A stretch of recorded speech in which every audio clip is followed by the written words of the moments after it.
Hello students, இப்போ நம்ம பார்த்துட்டு கொஸ்டின் பேப்பர் வந்து கவர்மெண்ட் ஸ்கூலுக்குடைய அரையாண்டு தேர்வு கொஸ்டின் பேப்பர் தான் பார்த்துட்ருக்கோம்.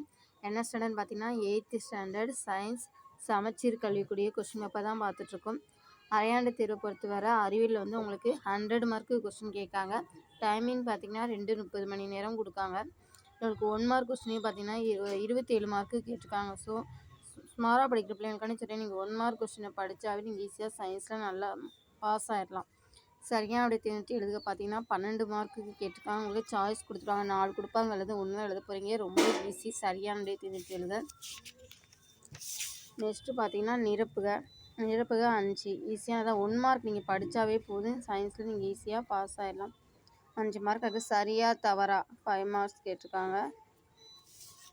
அடுத்து பார்த்தீங்கன்னா பொறுத்துக 5 மார்க்குக்கு.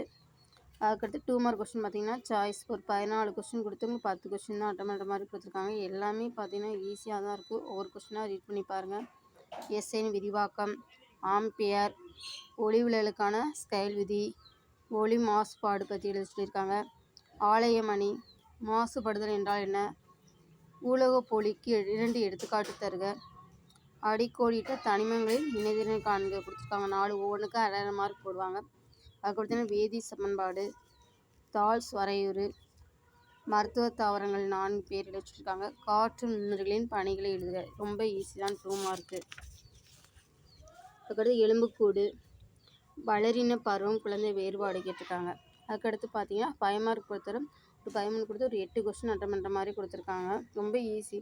மின்ல பல்ப் கொடுத்து அதிலே 1 மார்க் மாதிரி கொடுத்துட்டாங்க. 3 கேட்டு ஈஸியாக எழுதிடலாம். அப்புறம் பாஸ்கல் விதி, இசைக்கும் இரைச்சலுக்கும் இடையே வேறுபாடு எழுத சொல்லியிருக்காங்க. 4 வேறுபாடு எழுதுனா போதும். குவிய தொலைவு அறிகுறி கேட்டிருக்காங்க. ரொம்ப ஈஸி தான் 5 மார்க் பொறுத்தவரை. 5 மார்க் கொடுக்காம 4 மார்க் தான் கொடுத்துருக்காங்க. இப்போ அவங்களுக்கு 8 கொஸ்டின் அட்டன் பண்ணால் ஒவ்வொரு கொஸ்டினுக்கும் 4 மார்க் கொடுத்துருக்காங்க. அதுக்கடுத்து பார்த்திங்கன்னா உலர் பனிக்கட்டி, ஒரு இரும்பு ஆணியை காப்பர் சல்பேட் கரைக்க வைக்கும்போது என்ன நிகழ்கிறது, நீரின் கடினத்தன்மை கேட்டிருக்காங்க. அமிலங்களின் பயன்கள், பாசில் எது 4 முக்கியத்துவம் கேட்டிருக்காங்க. அதுக்கடுத்து பார்த்திங்கன்னா பருவமடைதல் வேறுபாடு, உட்சுவாசம் வெளிச்சுவாசம் வேறுபாடு, மூட்டின் வகைகளை கூறு, ஒவ்வொரு வகைக்கும் எடுத்துக்காட்டு. ரொம்ப ஈஸி. அதுக்கடுத்து 7 மார்க் கொஸ்டின் பார்த்திங்கன்னா அல்லது கொடுத்து கேட்டிருக்காங்க. 3 கொஸ்டின் ஈஸி தான். 2 கொடுத்தா 1 நீங்கள் அட்டன் பண்ணுற மாதிரி கொடுத்து மொத்தம் 3 கொஸ்டின். மற்ற கொஸ்டின் பார்த்திங்கன்னா 5 பக்கத்துக்கு கேட்டிருக்காங்க. இது கவர்மெண்ட் ஸ்கூலுக்குரிய சமச்சீர் கல்விக்குரிய கொஸ்டின் பேப்பர் தான். என்ன வகுப்புன்னு பார்த்திங்கன்னா 8ஆம் வகுப்பு அறிவியல் கொஸ்டின் பேப்பர் பார்த்துட்ருக்கீங்க. இதே மாதிரி கவர்மெண்ட் ஸ்கூலுக்குரிய கொஸ்டின் பேப்பர் வேணுன்னா மறக்காமல் எங்கள் சேனலை ஃபாலோ பண்ணுங்கள். பக்கத்தில் இருக்க பெல் பட்டனை கிளிக் பண்ணுங்கள். நெக்ஸ்ட் வீடியோவில் சந்திக்கலாம். பாய்.